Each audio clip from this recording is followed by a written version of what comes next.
Primeira carta do apóstolo Paulo aos Coríntios, no capítulo 10. Primeira epístola escrita aos Coríntios pelo apóstolo Paulo, no capítulo 10. Vamos ler o primeiro parágrafo, parando, portanto, no verso 13. Ora, irmãos, não quero que ignoreis que nossos pais estiveram todos debaixo da nuvem e todos passaram pelo mar, e todos foram batizados em Moisés, na nuvem e no mar, e todos comeram de um mesmo manjar espiritual, e beberam todos de uma mesma bebida espiritual, porque bebiam da pedra espiritual que os seguia, e a pedra era Cristo. Mas Deus não se agradou da maior parte deles, pelo que foram prostrados no deserto. E estas coisas foram-nos feitas em figura, para que não cobicemos as coisas más, como eles cobiçaram. Não vos façais, pois, idólatras, como alguns deles. Conforme está escrito, o povo assentou-se a comer e a beber, e levantou-se para folgar. E não nos prostituamos, como alguns deles fizeram, e caíram num dia 23.000. E não tentemos a Cristo, como alguns deles também tentaram, e pereceram pelas serpentes. E não murmureis, como também alguns deles murmuraram, e pereceram pelo destruidor. Ora, tudo isto lhes sobreveio como figuras, e estão escritas para aviso nosso, para quem já são chegados os fins dos séculos. Aquele, pois, que cuida estar em pé, olhe, não caia. Não veio sobre vós tentação, senão humana, mas fiel é Deus, que vos não deixará tentar acima do que podeis. Antes, com a tentação, dará também o escape, para que a possais suportar. Amém. Santo é o Senhor. Irmãos, vemos aqui conselhos maravilhosos, conselhos sábios, espirituais, que o Espírito Santo guiou o apóstolo Paulo para escrever aos cristãos que moravam em Corinto, tanto judeus como gregos, romanos e de outras nações. Corinto era uma cidade cosmopolita, quer dizer, uma cidade que tinha gente de todo lugar do mundo conhecido da época.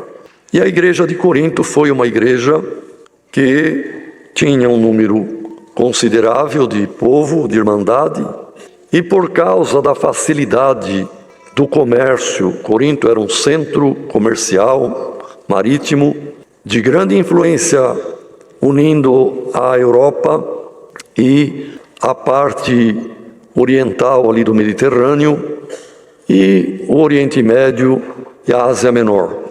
E a cidade de Corinto estava, porque era o istmo de Corinto, como uma ilha, mas preso no continente por uma linha de terra de uns 6 a 8 quilômetros. E a cidade de Corinto estava exatamente aí, de modo que tinha porto de um lado e porto do outro.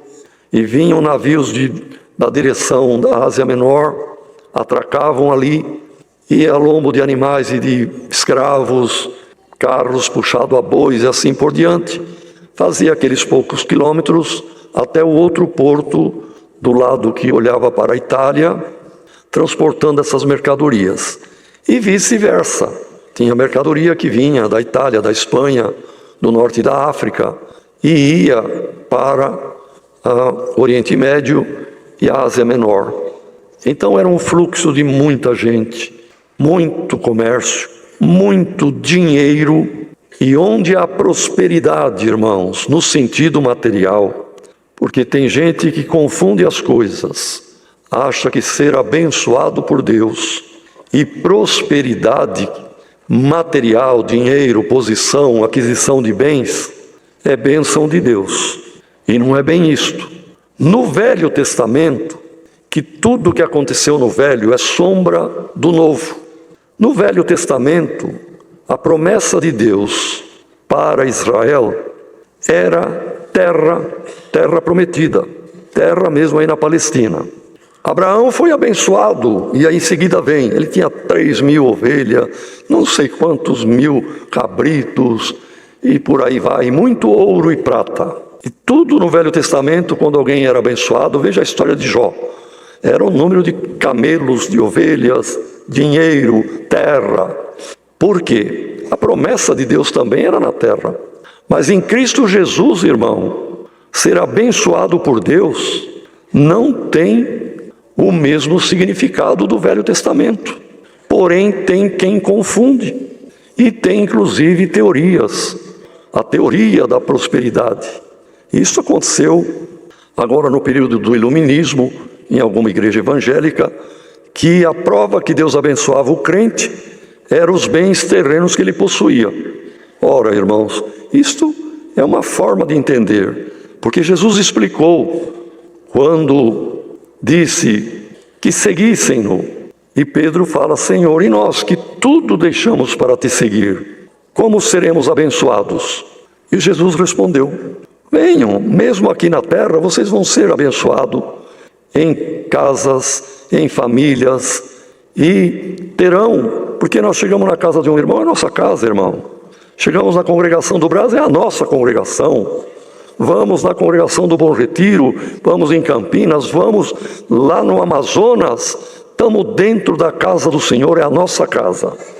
Então nós temos uma bênção de Deus em amigos, irmãos, irmãs, casas, os que nos acolhem, mas mais do que isto, tereis a vida eterna. Então, temos um hino que cantamos: que grande bem é ter a vida eterna. E esse bem nós temos, e a prosperidade do crente em Cristo Jesus é a sua vida espiritual. É aquele que tem dons, que tem paciência, tem humildade, tem santidade, tem amor. Este é um crente abençoado. Então, irmãos, em Corinto, as bênçãos eram materiais. E tinham irmãos que Deus chamou e que eram também empreendedores, tinham navios, tinham comércio.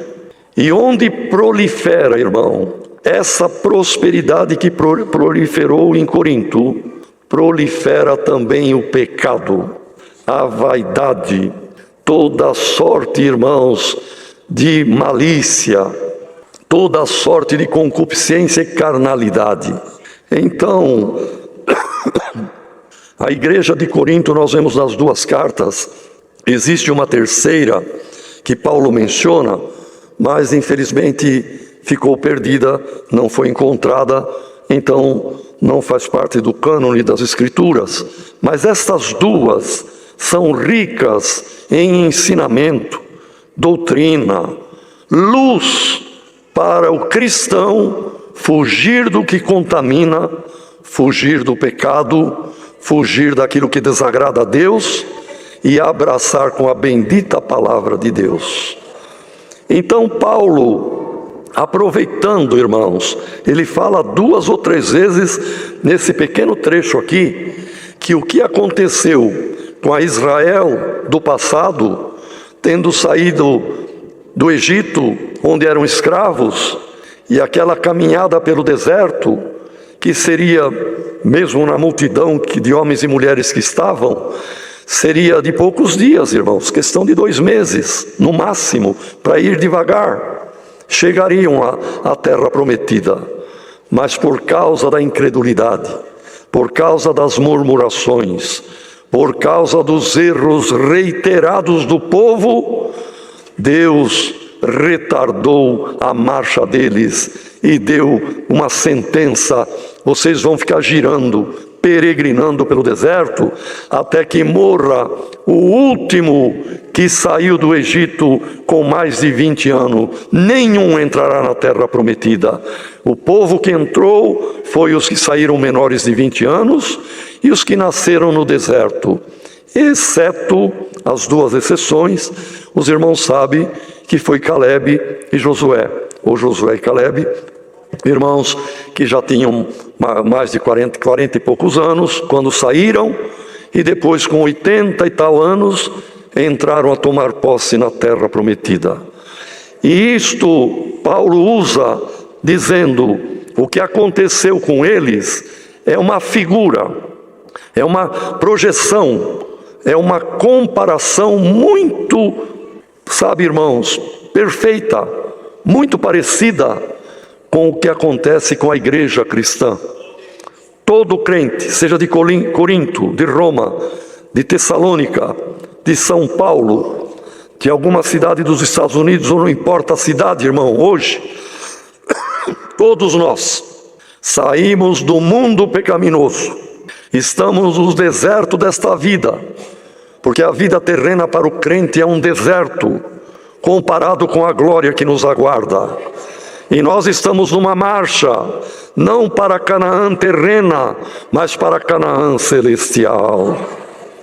Então Paulo diz: irmãos, eu não quero que vocês desconheçam, ignoreis no sentido de ter desconhecimento, que os nossos pais, que saíram lá do Egito, estiveram debaixo da nuvem, e todos passaram pelo mar, o Mar Vermelho.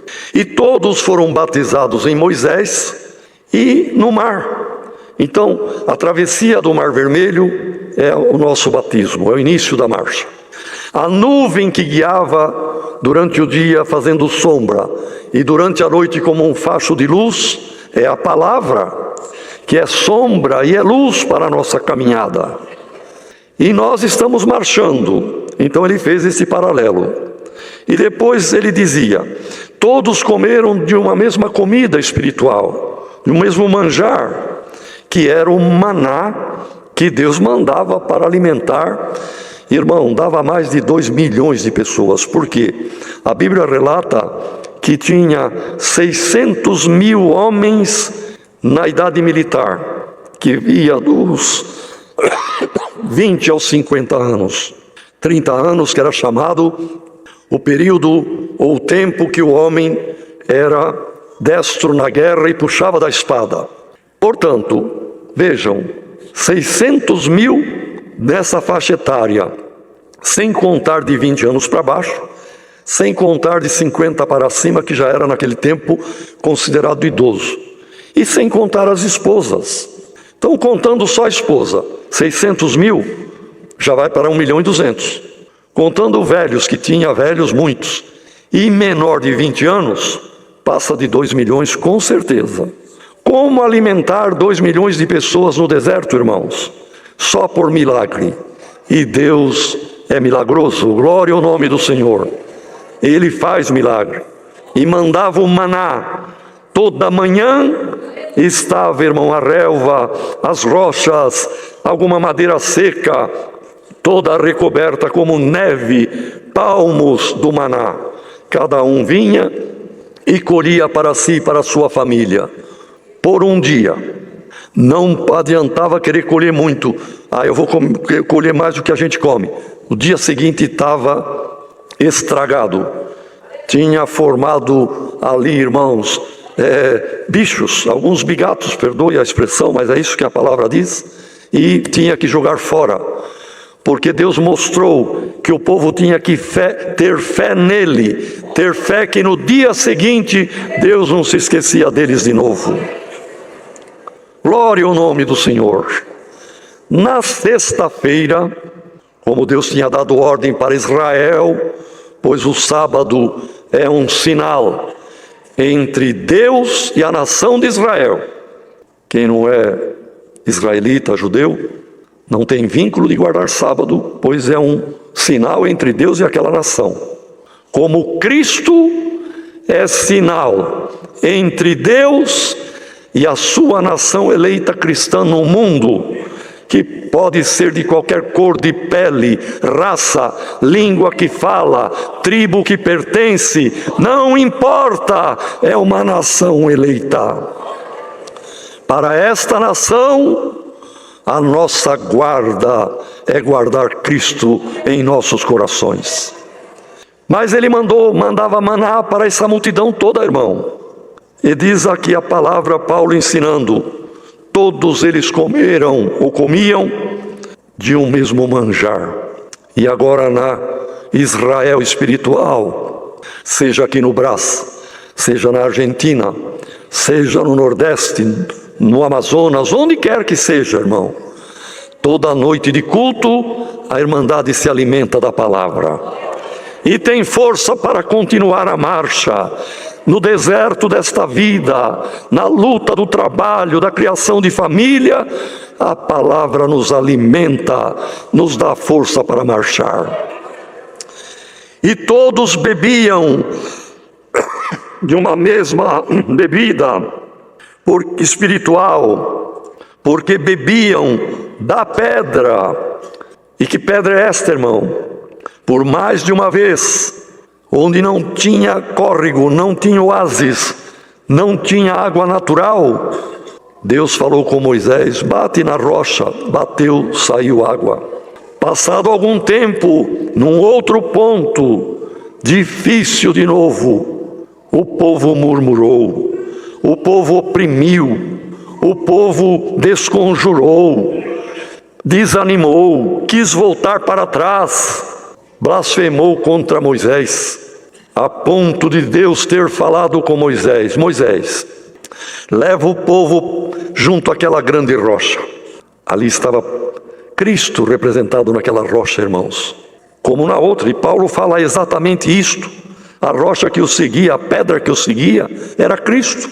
Mas nessa altura, salvo erro em Números 20, 21, irmão, por aí, Deus fala muito claro, Moisés, vai você e Arão, leva o cajado, fala com a rocha, Moisés, e o povo vai me santificar, vai me glorificar. O que Moisés deveria ter feito, irmãos? Chegado com Arão, o sumo sacerdote, e conversado com a pedra. Era Cristo a pedra, a representação do Senhor, irmão. Dizer, rocha, por favor, Deus me mandou aqui, que você vai fornecer água para nós. Abre-te, forneça água para esta multidão. E a rocha ia jorrar uma cascata e um rio de água. Mas Moisés estava atribulado com as murmurações, estava um pouco transtornado, irmãos, porque o povo falou, nós vamos te apedrejar, Moisés. Vamos voltar para o Egito, mas antes nós vamos te matar, com pedrada. E Moisés chegou com a vara, porque no tempo anterior, Deus deu ordem, bate com o cajado na vara e você vai ver a obra. Bateu, triscou na casca da rocha, saiu água. Agora Deus falou para Moisés, conversa com a rocha, Moisés, fala com ela. Mas Moisés, transtornado, nervoso, não bateu uma vez só, bateu duas. Pá, pá, será que vai sair água dessa rocha? Duvidando, saiu água. Mas Deus disse, nem você e nem teu irmão entrarão na parte ocidental da terra prometida, além do Jordão. De modo que Moisés, na verdade, ele apenas entrou onde hoje é a Jordânia, nem é Israel. Mas naquela época era parte da grande Israel, o lado oriental, o lado do nascente, à esquerda da margem do Jordão. Moisés deu posse para 2,5 tribos, mas 9,5 tribos foi Josué quem deu posse onde atualmente é Israel. De modo que a pena que Moisés sofreu por culpa do povo murmurador foi não ter visto a plenitude da terra prometida. E porque bateu com dúvida, será que essa rocha vai dar água? Poderia acontecer isto? E o Senhor fez com que o povo santificasse, mas disse para Moisés e para Arão, vocês não vão na totalidade da terra prometida. Então Paulo usa tudo isto, irmão,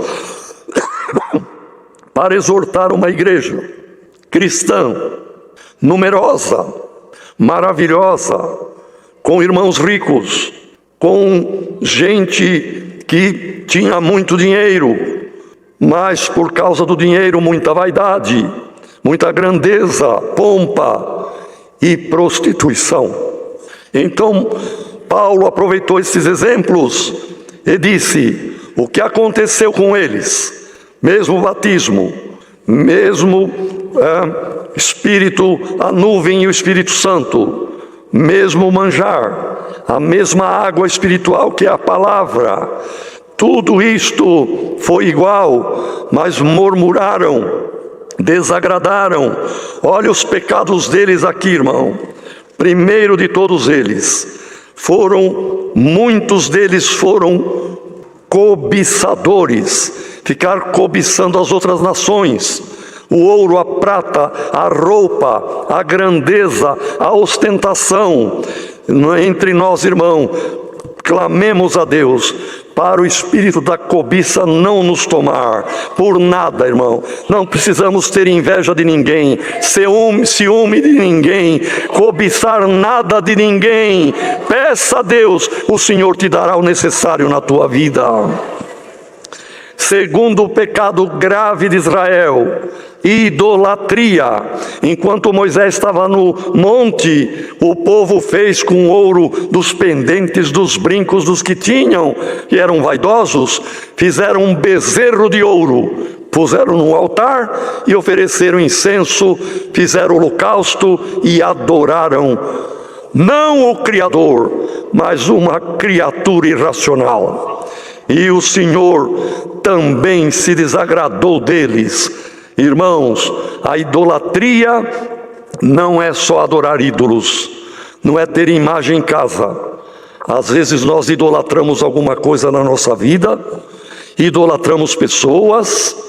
Tem aqueles que cobiçam e depois da cobiça vem a idolatria, um homem cobiçando e idolatrando outra mulher que não é a sua esposa e vice-versa.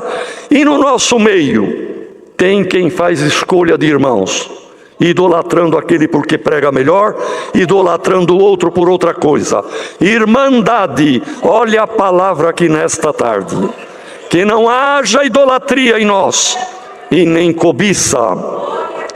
Terceiro pecado de Israel, e Paulo aproveitou para orientar a igreja de Corinto: não nos prostituamos, porque a prostituição, irmão, o relacionamento sensual fora do casamento é pecado que compromete a salvação, irmãos. E a palavra está dizendo: por causa de prostituição, o próprio povo, quando chegou naquelas terras que eram de Balaque, e que Balaão, cobiçando dinheiro, acabou entregando o povo de Israel com falsa pregação, dizendo: olha, vocês podem ver aí as mulheres que tem aqui em Canaã, aqui nessas nações aqui do deserto, vocês podem conviver com elas. E eles se prostituíram. O conto maligno de Balaão, em Apocalipse está escrito, irmão, do espírito enganador que estava em Balaão. E por causa da prostituição, a ira de Deus veio sobre eles, e num dia morreram 24 mil, irmão. O número entre esses dois números foi o número de mortos pela ira de Deus. O mesmo espírito que estava em Balaão está por aí, em ensinadores que diz: não, o relacionamento desse jeito, dessa maneira, o namorado com a namorada, não tem problema. É o espírito da prostituição, é o Balaão falando para este povo que está na marcha para Canaã celestial, perder o direito. A palavra exorta: tenha cuidado que ninguém tome a tua coroa. O irmão tem a coroa da vida eterna, a irmã tem, irmã, mas cuidado, a cobiça, o engano, a murmuração e a prostituição e mentira e tantas outras coisas pode nos fazer perder o direito da vida eterna. Quem sabe alguém gostaria de ouvir uma outra palavra? Quem sabe alguém gostaria de ouvir até dentro da teoria da prosperidade material: você vai ter um carro novo, Deus vai te preparar a casa, pode comprar a fazenda que você olhou. A palavra não vai falar isto hoje, mas a palavra está falando para uma grande herança no céu e uma prosperidade eterna, de um bem que nunca acabará. Lá no céu, onde está a nossa herança e nossa riqueza, o ladrão não entrará, a praga não entrará, a traça não roerá. É uma coroa para a eternidade. Não tentar a Cristo. Como que tenta? Ah, não, eu vou lá, eu sei que é perigoso, eu sei que lá é o lugar do pecado, mas Deus me guarda. Não tente a Cristo, irmão. Você é carne. Clame ao Senhor para te guardar cada dia da tua vida. E não tenha intimidade com coisas que contaminam a alma. Procure intimidade com o teu Criador e com o teu Salvador. Não murmureis. Irmão, a murmuração, o murmurador, é aquele que não se contenta, não concorda, não aceita. O irmão leu lá o ensinamento, mas não concordo muito. A palavra veio, mas Deus é bom, é misericordioso, eu vou continuar na fraqueza. Irmão, não murmuremos. Não murmuremos contra os servos de Deus. Não murmuremos contra a palavra. Não murmuremos contra os ensinamentos. Os ensinamentos são homens de Deus, irmão, que oram, que perdem sono, que passam noite em claro para escrever os tópicos. E às vezes tem alguém que diz: eu não dou muito, isso aí é homem que fez. Homens de Deus, irmão, como foram homens de Deus que escreveram a Bíblia. Mas o Espírito Santo é quem está junto, como a nuvem guiou o povo no passado. Glória ao nome do Senhor.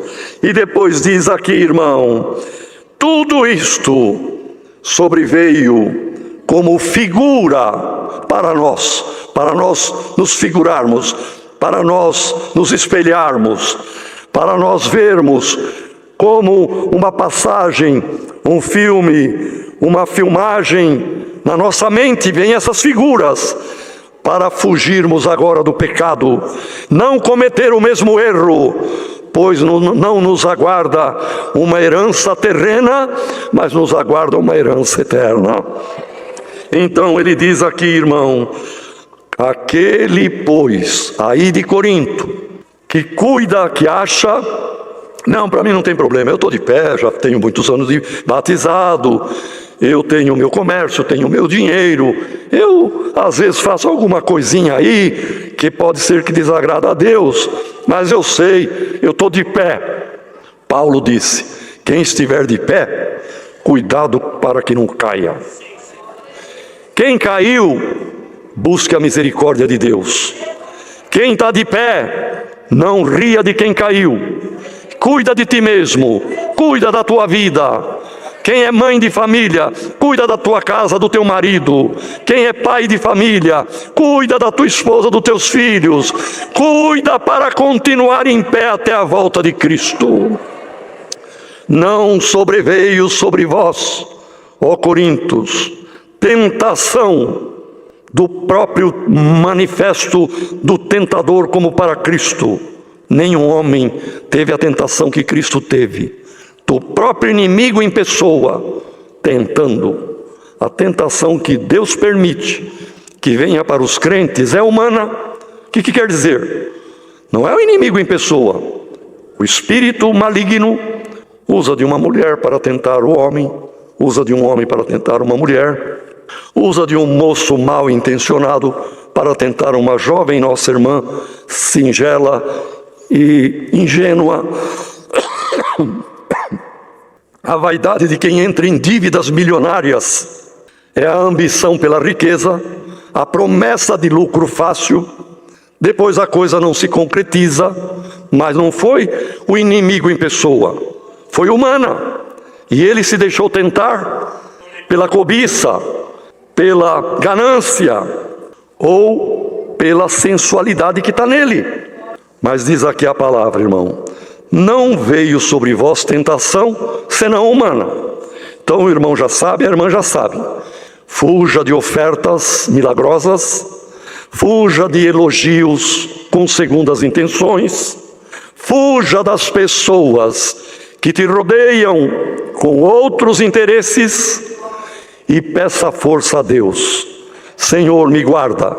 E a palavra responde: fiel é Deus, que não vos deixará tentar acima do que podeis resistir. Deus te deu resistência, irmão, resista à tentação. Irmã, Deus te deu resistência, resista à tentação.